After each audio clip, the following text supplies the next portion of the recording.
বেশি আম্মি লাগতেছে না রসমালাইটা দেখতে। এই রসমালাই দেখি তা পুরা পাগল হয়ে গেছেন। কেউ বলতেছেন শর্মালাইয়ের রেসিপি দেন, কেউ বলতেছেন রসমালাইয়ের রেসিপি দেন। তো আমি আজকে ভাবলাম আপনাদের সাথে রসমালাইয়ের রেসিপিটা শেয়ার করি। আমার আলহামদুলিল্লাহ রসমালাই এত ভালো হয়, এত বানাইতে বানাইতে অভিজ্ঞ হয়ে গেছে। এখন মনে হয় আমি চোখ বন্ধ করে রসমালাই বানাইলো আলহামদুলিল্লাহ পারফেক্ট হবে। তো আমি রসমালাই বানানোর জন্য এখানে প্রায় 7.5 কেজি পর্যন্ত দুধ নিছি।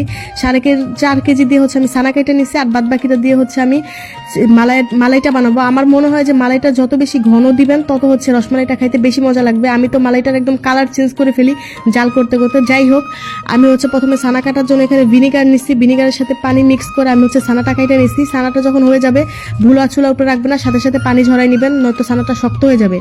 সানাটা আমি এইভাবে এখানে কিভাবে মাখছি এটা আপনারা একটু খেয়াল করলেই বুঝতে পারবেন। আমি হাতের তালু দিয়ে আস্তে আস্তে চাপ দিয়ে সানাটা মথে নিছি। অবশ্যই এখানে কেউ জোর করতে যাবে না। যদি জোরে জোরে মাখতে যান তাহলে এখান থেকে সানা থেকে ঘি বের হয়ে যাবে, তাহলে মিষ্টিটা তেমন একটা ভালো হবে না। আমি আলতো হাতে সানাটা মথে নিছি, তারপর গোল গোল করে মিষ্টির আকার দিয়ে দিছি। আপনারা যে যার পছন্দ মতো মিষ্টির আকার দিয়ে নিতে পারেন। তারপর আমি এখানে 3 কাপ চিনি নিছি। 3 কাপ চিনির জন্য আমি 12 কাপ পানি নিছি। তারপর এই পানি দিয়ে আমি শিরা বানাই নিছি। শিরা বানানোর পরে এখানে আমি মিষ্টিগুলো ছেড়ে দিছি। মাশাআল্লাহ আমার মিষ্টি পারফেক্ট হয়েছে, মিষ্টিগুলো ফুলে আসছে। আমার মিষ্টিগুলো কত পারফেক্ট হয়েছে, আমি যখন মিষ্টি শিরার থেকে জোরে চাপ দিয়ে রসগুলো ফালাই দিতেছি একটা মিষ্টিও ভাঙতেছিল না। দেখেন আমি কিভাবে চাপ দিতেছি, কোনো মিষ্টি কিছু হয় না। আমি যখন আবার রসের মধ্যে দিব, মানে মালাইয়ের মধ্যে দিব, তখন মিষ্টিগুলো আবার একদম ফুলে ডাবল হয়ে যাবে। মিষ্টি পারফেক্ট হলে আপনি সুন্দর করে চিপে রস ফালাইলেও মিষ্টি একটাও ভাঙবে না।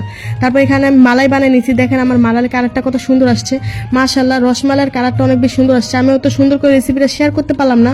আপনাদের কোনো প্রশ্ন থাকলে অবশ্যই কমেন্ট করবেন, আমি চেষ্টা করব উত্তর দেওয়ার জন্য।